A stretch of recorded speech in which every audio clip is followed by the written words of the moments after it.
Abella, ang Chief ng Anti-Violence Against Women and Children, Women and Children Protection Center ng PNP. Magandang umaga po, Police Colonel Andre. Tama po ba, Andre? Yes, magandang umaga din po, Andri po. Andre. At magandang umaga din po sa inyong mga taga-subaybay sa programa. Opo, Ma'am Andre, ano po ba yung estado, kumaga, bakit po may ganito tayong datos sa PNP? Ano po yung pangunahing dahilan kung bakit po nananatiling mataas po yung bilang ng mga school-related incidents sa kinasasangkutan ng mga minor de edad? Dito katulad po yung nangyari po dyan po sa insidente sa Tacloban. Yes, nakikita naman talaga natin na may mga ganito mga cases at kaya nga po ito rin yung binabantayan natin for the past few years, no. Masasabi naman natin na may konting babaan, no, pero yun na nga dahil sa mga pangyayari nitong mga nakaraang linggo ay naging mas kumbaga, kailangan talaga nating ayusin at i-improve pa yung mga ginagawa nating mga prevention measures or yung ginagawa natin lalo-lalo na yung coordination natin sa mga schools para sa ganun ay mas mapalakas pa natin yung mga prevention strategies natin at kung sa response naman po ay mas mapabilis natin para sa ganun ay kung hindi man natin totally na mapapigilan or totally na ma-zero itong mga ganitong mga incidents ay makapag-respond tayo kaagad at yung kaukulang rehabilitation na kinakailangan at yung syempre yung hustisya para dun sa mga biktima ay maibigay natin agad. Alright. Ano pong mga uri ng kaso, yung pinakamadalas po na kinasangkutan ng mga minor de edad sa loob po ng paaralan? Well, kung sasabihin natin kaso kasi, ito na yung mga cases na kung saan ay nakarating na sa pulisya, no. Pero kung yung mga petty, no, matatawag natin na mga petty offenses, ito yung mga usual na pag-aaway, yung may physical na pananakit at saka yun yung mga na kung saan yung mga ibang mga estudyante nagiging victims nila, no. Yun yung mga usual na nangyayari sa loob ng schools. But as to sa data naman po, no, yung kung ano yung mga cases talaga. Opo. Na mga matataas. Ito yung pinakamataas nating mga cases kung pagbasehan natin yung period covered ay itong taon na ito hanggang June 24. Pinakamataas dito ay yung kaso ng theft. Pagnanakaw. Yes, pagnanakaw. And then, sumusunod dyan, yung reckless imprudence resulting to physical injury naman po. Sumusunod po na pinakamataas. And then, yung reckless imprudence resulting to damage to property. And then, sumunod naman dyan yung violation, yung sa Comprehensive Dangerous Drugs Act po. So, yung paggamit o pagtutulak po ng illegal na droga. Lahat ng mga related cases po when it comes to violation ng Republic Act 9165 po yun. And then, sadly po, sumusunod din po yung crime or yung kaso ng rape po. Rape ha? Kahit minor de edad. Opo. So, napaka-importante po talaga yung interventions natin dito dahil, of course, kapag napapabayaan natin yung mga ganito, kahit sabihin mo na yung mga petty offenses po, Angel, no, na ginagawa, ay pwedeng kasi ito kumbaga kung napabayaan natin, hindi natin nabigyan ng kaukulang intervention, diversion, ma-guide natin yung ating mga kabataan, ay pwede pang mauwi sa mas serious na pwede nilang gawin in the future, Angel, no? Opo. Ma'am, base po sa datos ng WCPC, anong mga rehiyon po o lugar ang pinakamataas ang mga may naitatala pong mga insidente? Sa base po sa datos, siyempre ang National Capital Region po talaga, no, ang nagtala ng pinakamataas na datos ng mga offenses na na-commit ng mga minors po natin or yung mga kabataan. Sumusunod po dito dito sa January 1 to June 24 nitong present year, nakapagtala po ang NCRP ng 2,962 cases. Opo, at pumapangalawa po diyan ang Region 4A na kung saan nakapagtala po sila ng 2,563 cases. Opo. And then pumapangatlo po yung Region 3 na nakapagtala naman po ng Central Luzon. Nakapagtala naman po sila ng 1,426 cases. Opo. Ayun, So ma'am, ano po yung mga ginagawang programa, hakbang ng ating PNP WCPC para nang sa ganun maiwasan pong masangkot yung mga kabataan po sa krimen, lalong-lalo na yung nangyari po dyan sa Tacloban para hindi na maulit pang muli?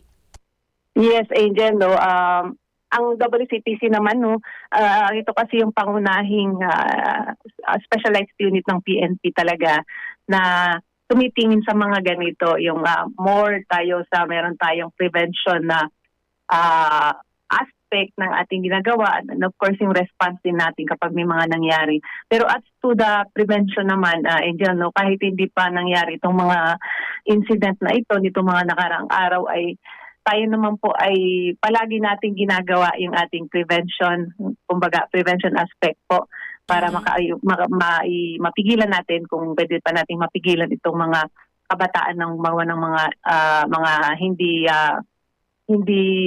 mga illegal na gawain. So nakikipag-coordinate tayo sa mga schools at nagkakandak tayo diyan ng mga awareness campaigns at mga lectures sa mga estudyante tungkol sa bullying. In fact, dun sa ating Facebook page, ang Women and Children Protection Center Facebook page, ay regular tayo nagpo-post ng mga ganitong mga information and mga informative materials para maging aware sila na yung mga ganitong mga pangyayari ay hindi ito dapat ipagwalang bahala.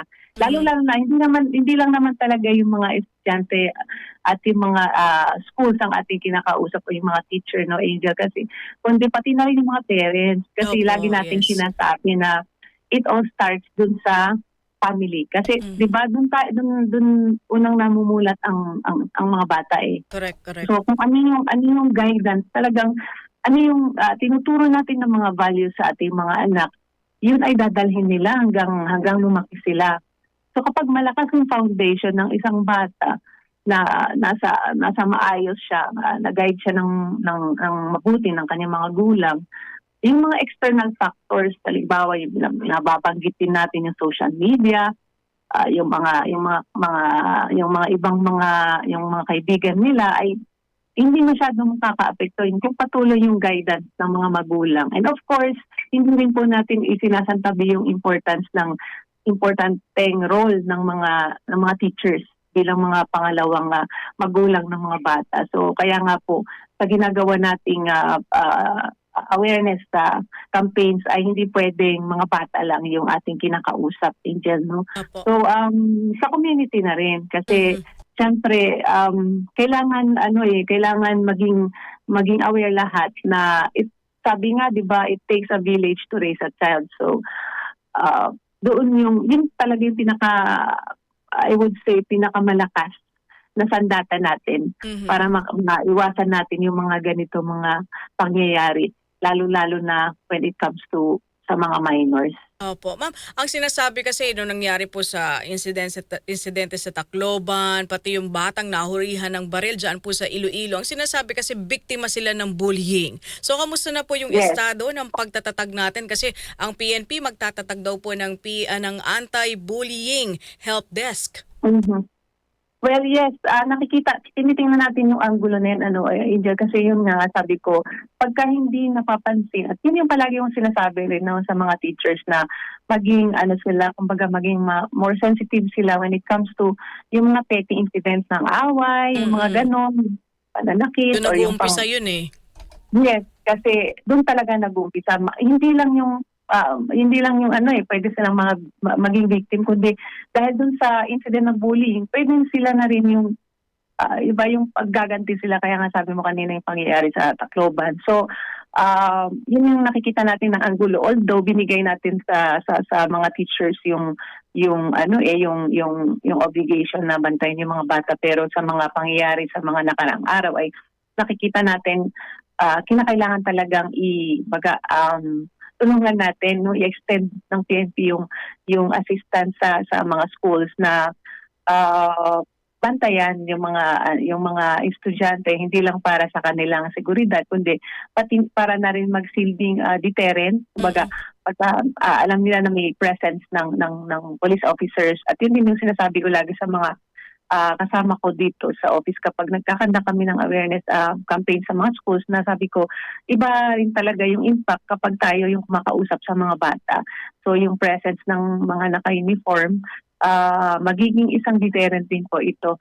Hindi lang para mag-secure, hindi lang para i-check yung mga items na dinadala ng bata, kundi para mag-serve as deterrent, and syempre yung magbigay din ng sense of safety sa mga sa mga pwedeng maging biktima ng bullying, Angel. Opo. So kailan po ang roll out na itong anti-bullying help desk natin, Police Colonel Abella? Well, Angel, no, nung nakaraang if hindi ako nagkakamali, nakaraang link the past Monday or the previous Monday, nagbigay na ng direktiba, no, ang PNP chief po namin, si Police General Melencio Nartates Jr. sa mga field commanders, sa mga responsible na mga officers, key officials ng mga ng kapulisan, na paigtingin, no, makipag-coordinate sa mga school sa kanilang nasasakupan, at initially ay magbigay ng security coverage sa mga schools. Mm-hmm. At to yung sa establishment po ng mga anti-bullying desk. Po ay ginagawa po yung coordination with DepEd para sa ganun maayos natin kung paano yung magiging setup, dahil gusto natin ito maging nationwide, ito, Angel, no? So sa ngayon ang process pa, pero yun nga ang sinisigurado po ng PNP ay tutulong po tayo para maiwasan yung mga ganitong mga pangyayari sa mga darating na araw, Angel. So ang plano parang help desk doon mismo sa loob po ng paaralan o sa vicinity o sa mga police stations pa rin po? Well, gusto nating ilapit yung ating mga personnel, no. Mm-hmm. Although of course meron din pong tayong sinusunod na sa mga guidelines ng DepEd. So it could be na doon sa within the premises, or doon sa malapit sa gate ng school, kasi ayaw din natin na when you say pagka gumamit tayo ng kapulisan, gusto natin maging comfortable pa rin yung mga bata. Opo.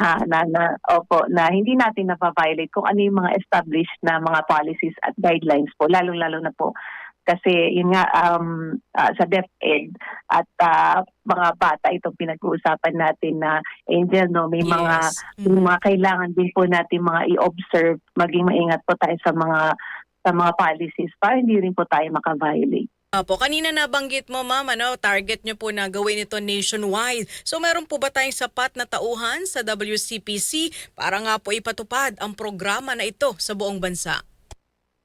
Well, yes, kapag alam mo naman ang kapulisan, no, Angel, kapag may mga ganito ay kahit halimbawa medyo kailangan pa natin, no, dagdagan talaga yung ating pwersa, dahil kahit naman sa present, ang ideal talaga na ratio natin sa police to population is 1:500 supposedly.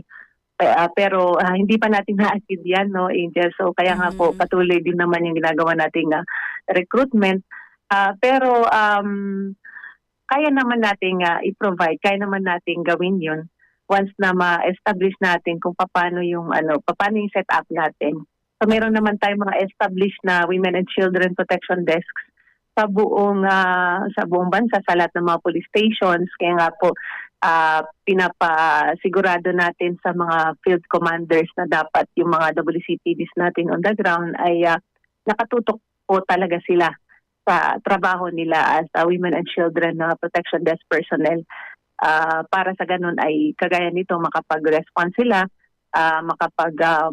ibigay nila yung serbisyo na kinakailangan. So, yun yung kailangan nating tingnan pa, Angel. Opo, siguro pang huling mensahe na lamang po sa ating mga tagapakinig, Police Colonel Abella, para na sa ganun maiwasan na po yung mga ganitong insidente. Kasi parang nang after mangyari nung sa Tacloban shooting incident, parang napansin natin na may saksakan, di ba? Parang tuloy-tuloy pa rin po nangyayari eh. Yun po yung gusto nating maiwasan at matuldukan.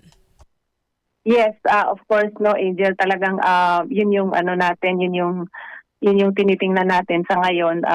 Nakatutok ang kahit nga ang ating presidente ay nagbigay ng direktiba na kailangan pagtuunan natin ng pansin itong mga incidents na ito. So, of course, ang Women and Children Protection Center naman ng PNP ay may mandato talagang pangalagaan ng mga kabataan at magsagawa ng mga measures para sa ganun ay ma-prevent natin. Pero kung hindi man, may mga hindi man tayo ma-prevent ay yung investigation ng mga cases talaga ng mga ito kaugnay sa mga karahasan, sa violence ay ating tinututukan. So nanawagan po kami sa publiko na tulungan po ang inyong kapulisan kapag may mga nakikita kayong mga ganitong kahit mga red flags, kahit sa mga magulang po or yung mga warning signs na may pagkakaiba sa behavior ng inyong mga anak or yung mga kakilala sa school ay wag po kayong mag-atubili na i-report or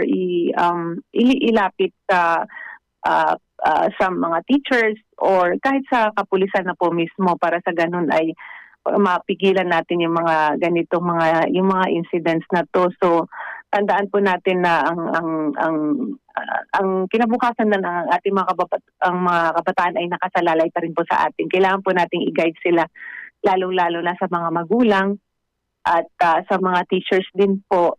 Kasi sa pag-iikot po namin sa mga schools talaga ay kahit pa hindi pa nangyari ito ay may mga nakikita po tayo mga incidents na ng bullying. So ang dami sana yan, opo, may mga nagsusumbong po sa amin ng mga bata na sila ay nabully. So sana sa mga teachers po siguro maging mas aware po sila sa mga ganito. So paano yun ma'am, pag may nagsumbong po sa inyo, agad-agad nyo kukonsultahin yung magulang at yung mga sa kanilang school para po hindi na lumala? Yun lang po ang parang hangganan, yung boundary ng role po ng PNP.